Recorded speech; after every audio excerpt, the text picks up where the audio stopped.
Hello there, welcome to Transcendental Vegetation. This is a new business that I'm just on setting up. The website will be active anytime now. And this is the greenhouse I've just recently bought for the project. As you can see, I've got the struts down to start making the shelves that I'm going to make, all from reclaimed wood. I've got most of it already, I've just got to get cracking with that. Obviously I'm doing everything as ecologically friendly as I possibly can, seed share and stuff like that to get the plants, and growing my own plants to seed and stuff like that. Strawberry just to fill space at the moment, and so we have something nice from the greenhouse this year that we can use. Here we have Nicotiana rustica, sacred tobacco. As you can see, it's got this lovely golden glow. That's effective because of the very fine hairs that we find on the seed pods. Now they're full of really sticky resin, which is a whole part of this plant. Now, as these flowers come off, they've got to be dead-headed, because if they fall and land on the leaves, they actually burn them. Here we are, something that I've just found out. You can see the burn marks on this leaf. That's where the flowers come down, landed on it and come to rest. So since that point I've been walking around deadheading the flowers as they turn pale every day.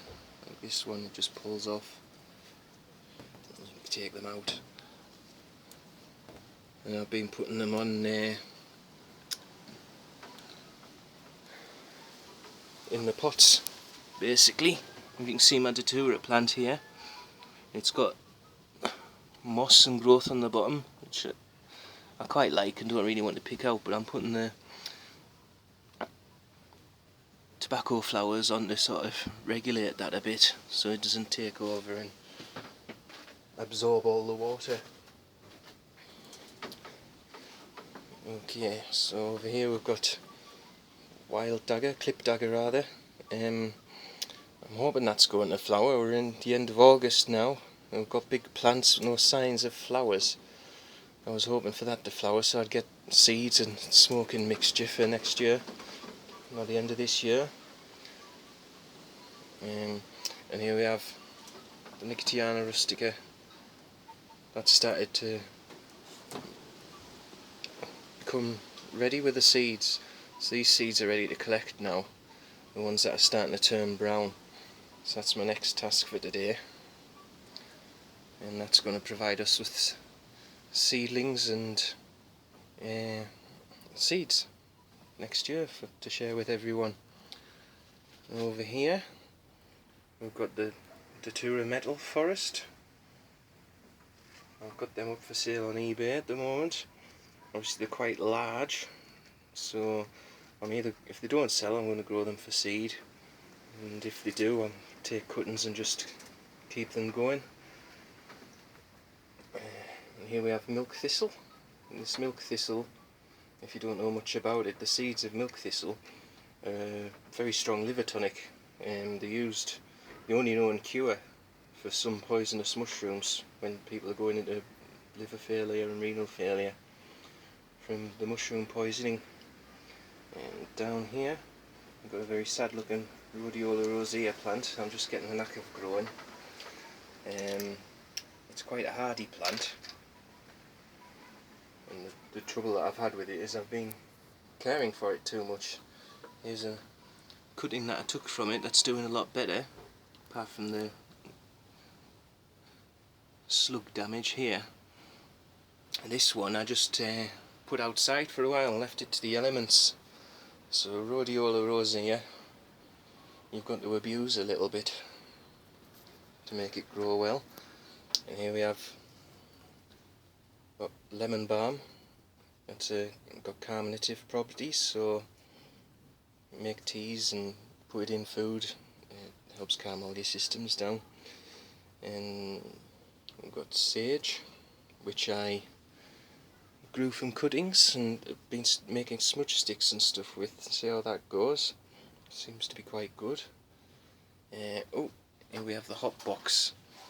I've got some periscopists that I'm allowing to grow to full capacity, so I've got some big grafting stock for the psychoactive cacti that I'm going to be growing, such as the peyote here that's flowered this year and provided a few seeds which I've planted and hoping to get some more cacti from.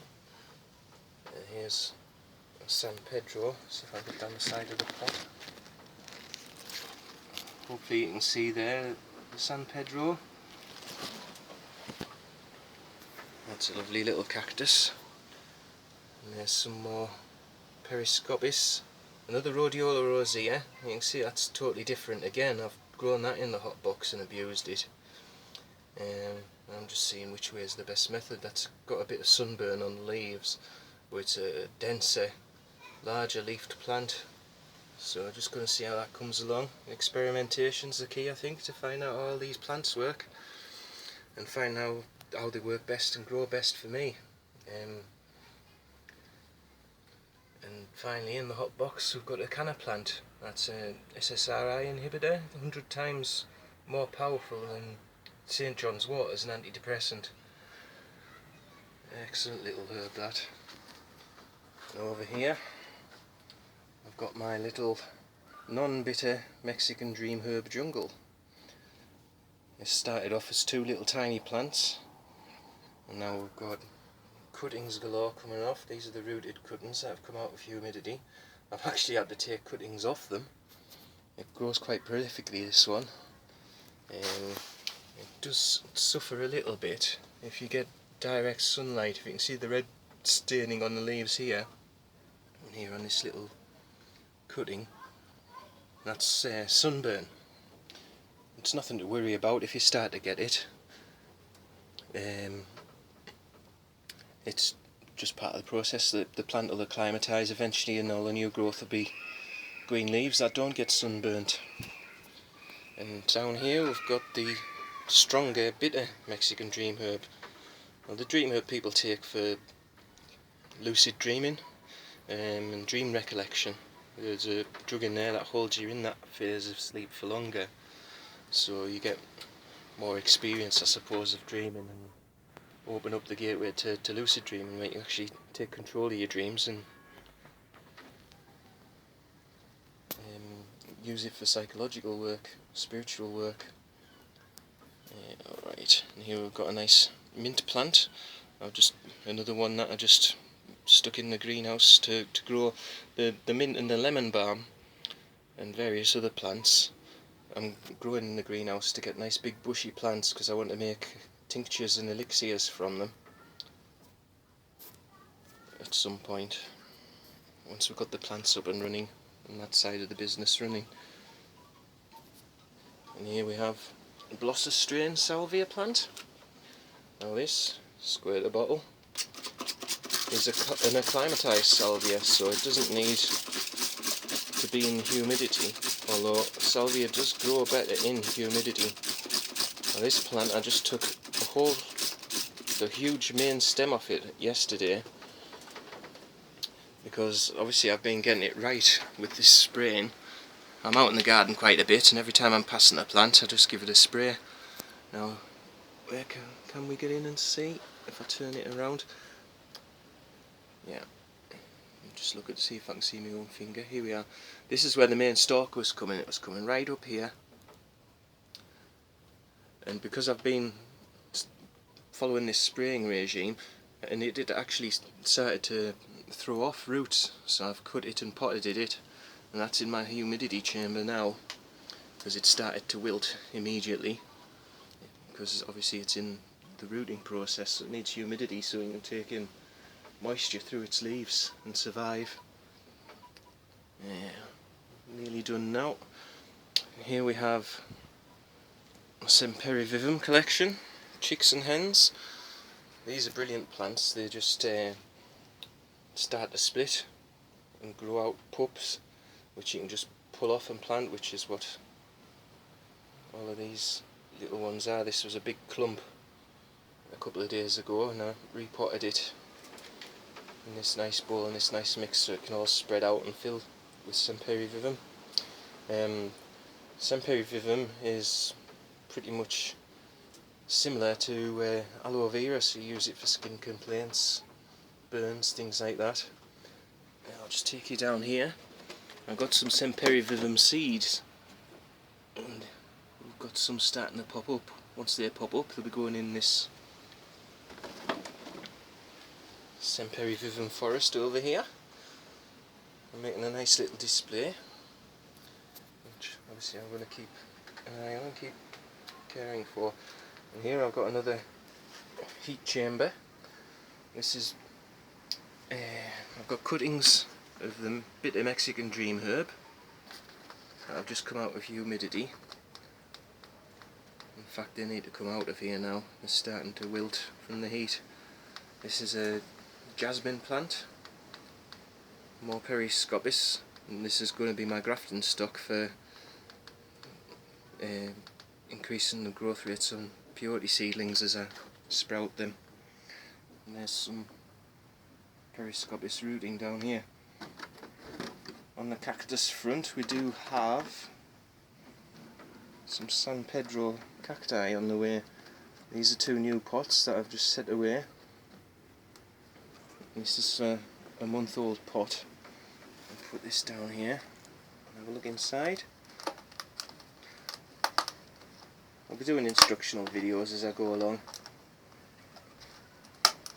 for individual plants, so I just wanted to get something up so you can see who Transcendental Vegetation is. Right, here we are. You can see these are all little San Pedro cactuses starting to get the first spines on top. I don't want to leave the lid off too long because they're quite delicate at this stage.